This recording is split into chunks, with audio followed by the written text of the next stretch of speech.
علیکم ورحمۃ اللہ وبرکاتہ۔ ناظرین کرام، AHI میڈیا یوٹیوب چینل پر آپ کا پرتپاک خیر مقدم ہے۔ جیسا کہ آپ جانتے ہیں، دارالافتاء جامعۃ الشیخ عبدالستار نام کا گندیوڑا ضلع سہارنپور سے یہ پروگرام فتاویٰ کے سلسلے میں پیش کیا جاتا ہے، جو سوالات و جوابات کے آئینے میں ہوتا ہے۔ آج کا پہلا سوال ہے، قاری عبدالمنان ستاری معلوم کرتے ہیں پینٹ شرٹ میں نماز ہو جاتی ہے یا نہیں؟ جو پینٹ کو موڑ کر نماز پڑھتے ہیں اس کا کیا ہوتا ہے؟ قاری صاحب، پینٹ شرٹ میں نماز ہو جاتی ہے، اس میں کوئی حرج نہیں ہے، البتہ شرٹ وہ فل آستین کی ہونی چاہیے۔ اگر ہاف آستین کی ہوگی تو اس میں نماز مکروہ ہوگی۔ رہی بات پینٹ کو موڑنے والی، تو تمام مردوں کو ٹخنے کھلے رکھنے چاہیے ہمیشہ، نماز کا وقت ہو یا غیر نماز کا وقت ہو۔ نمازوں میں جو لوگ ادباً یا یہ سمجھتے ہوئے کہ شریعت ٹخنے موڑنے کا حکم کر رہی ہے، وہ نماز کے لیے خصوصی طور پر پینٹ کو موڑتے ہیں، وہ بھی جائز ہے، اس میں کوئی حرج کی بات نہیں ہے۔ رئیس احمد تیلی والا روڑکی سے معلوم کرتے ہیں، ایک شخص غسل کر رہا تھا، غسل کے فرائض بھی پورے کر لیے، اس کے بعد 2-4 قطرے پیشاب کے نکل گئے، کیا وہ غسل ہو گیا اور اس سے نماز پڑھی جا سکتی ہے؟ رئیس بھائی، جو کلی اس نے کر لی ہے، ناک میں پانی ڈال لیا ہے، اس کے بعد پورے بدن پر پانی بہانے سے پہلے اگر یہ پیشاب کے قطرے آئے ہیں تو غسل کے ساتھ استنجا ہو جائے گا، غسل بھی ہو جائے گا، اور اس کے بعد پڑھی جانے والی نماز بھی ادا ہو جائے گی۔ لیکن اگر مکمل غسل سے فارغ ہونے کے بعد یہ پیشاب کے قطرے آئے ہیں تو غسل ہو جائے گا، استنجا کرنے کے بعد پھر نماز کے لیے وضو الگ سے کرنی پڑے گی۔ شاہ نواز صاحب معلوم کرتے ہیں، کیا نماز میں رونے سے نماز ٹوٹ جاتی ہے؟ جی نہیں شاہ نواز بھائی، نماز میں رونے سے نماز نہیں ٹوٹتی ہے۔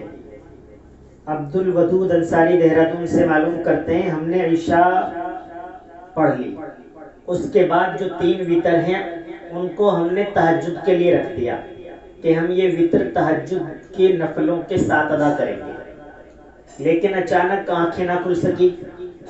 ان کا سوال یہ ہے، اب اس حالت میں ہماری عشاء کی نماز ہو جائے گی یا نہیں ہو جائے گی؟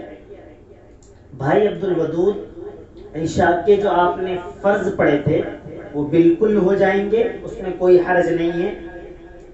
ہاں، یہ وتر آپ کے قضا ہو گئے، اب آپ ان کو دن میں یا جب بھی وقت ملے ان 3 وتروں کو قضا کے طور پر پڑھ لیں۔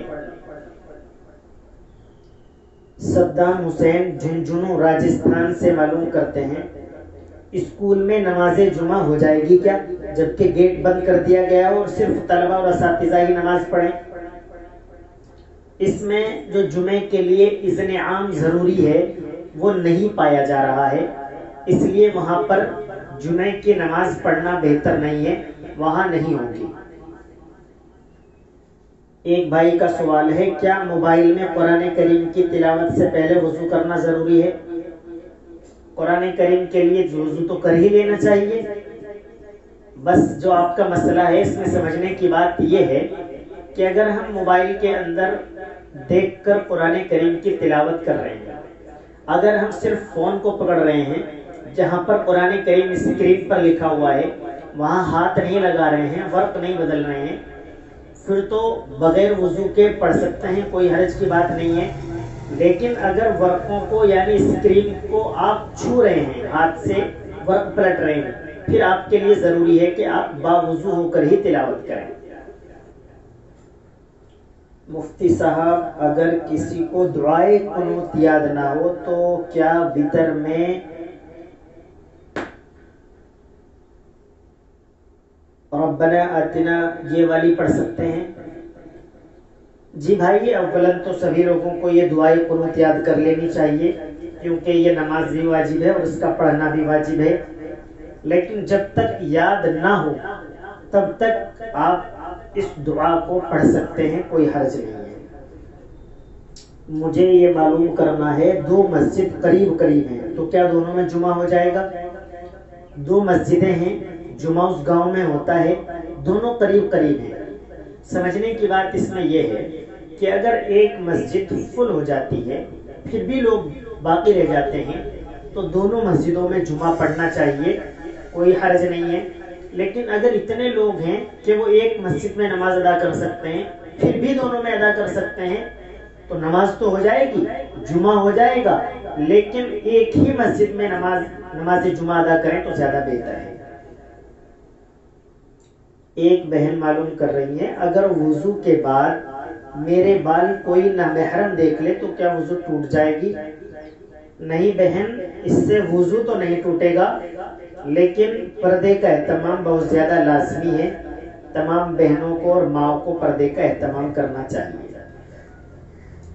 آخری سوال ہے، میرے سسر بینک میں ملازم ہیں، کیا میں ان کے گھر دعوت کھا سکتا ہوں؟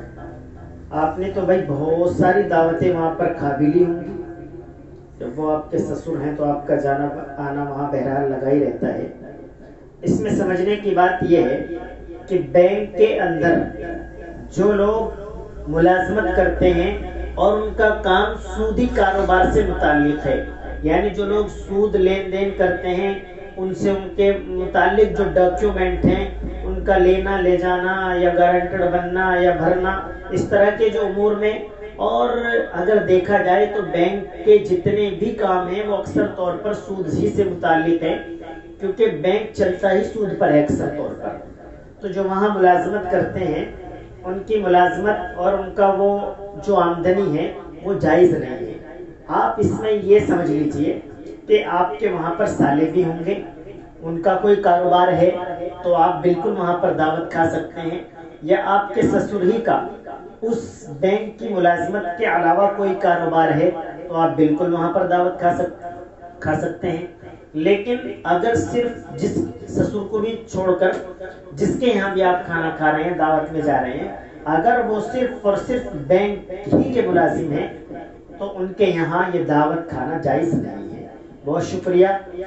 آپ ہمارے اس یوٹیوب چینل کو سبسکرائب کر دیجئے تاکہ آپ کو سب سے پہلے سوالات و جوابات کا یہ آئینہ پہنچ جائے اور آپ کو فائدہ ہو۔ بہت شکریہ۔ السلام علیکم ورحمۃ اللہ۔